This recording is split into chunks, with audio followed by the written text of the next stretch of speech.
Now, to decode the Israel-Gaza war further, we are being joined by Sergei Sumleny from Berlin. He is a defense expert and director of think tank European Resilience Initiative Center. Welcome to the broadcast. Thank you for having invited me today. Now, it has been 18 days since Hamas launched its attack against Israel. A few days back, we heard the Israeli chief military spokesperson saying that the army is awaiting a green light from the political ranks to invade Gaza. What is keeping Benjamin Netanyahu from giving the go-ahead? Well, it is an incredibly complicated military task. And we know that the Israelis, they tried to do it several times, and every time it was an extremely complicated task. Look, it is a city warfare. It is a warfare in a very highly densely populated area with a lot of underground tunnels, with a lot of human shields. And we know that Hamas is famous for using civilians as their human shield. So every time when the Israeli army tries to go into Gaza and find those who are responsible for the terror attacks, civilians die, and you just cannot start this operation and run this operation without taking into consideration that civilians will die, and maybe many civilians will die. This will not only undermine the justification for this operation in eyes of the international community. This will also mobilize more Palestinians to join Hamas or to develop some hostile approach towards Israel. So it is a lose-lose situation for Israel, and of course it's a hard task. And don't forget that many Israeli soldiers can die in this operation, and after having suffered with the unprecedented losses, 1,400 civilians have died during the Hamas terror attack.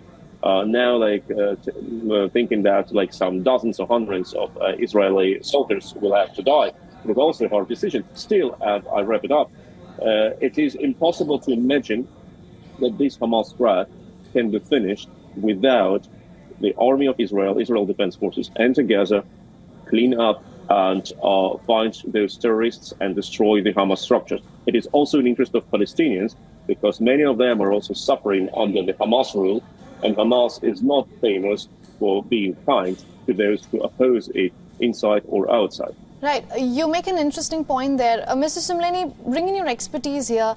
We are getting some unverified reports of Israel planning to flood expansive tunnels of Gaza. I want to ask you two questions. If there is a ground invasion, how will it look like?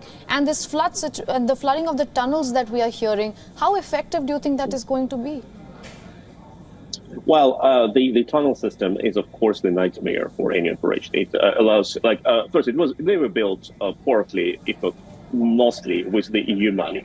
The EU sent humanitarian support to Gaza, allowed Gaza to buy concrete, allegedly for civilian buildings. What did Hamas do? They took this money from the civilians and invested it into underground tunnel system, not in the schools, not in the hospitals, not in the housing, but in their war machine.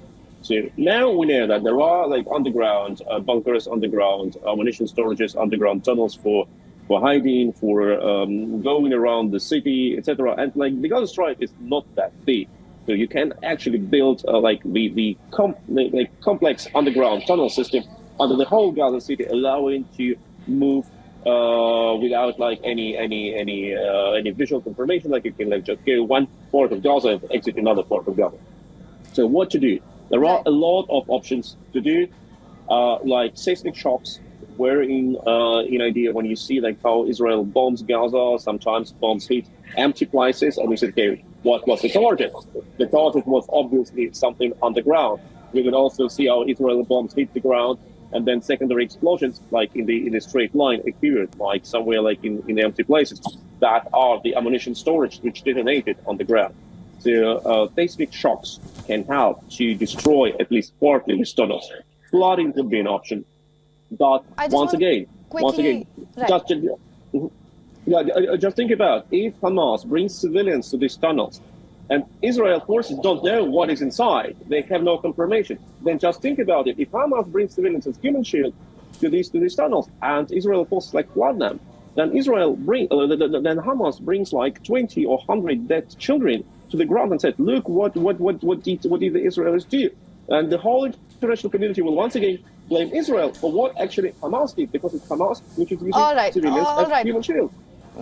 Right, all right. Mr. Soumlani, I just want to quickly go back to a point you made earlier.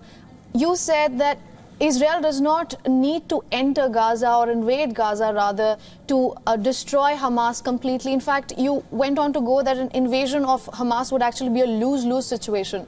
So I want to ask you this, because we're not getting a clear picture from Israel at the moment. What do you think Israel's end game is with this war? Well, I mean, like, lose-lose, because like you cannot win this war with one occupation or with one effective military operation. It's impossible.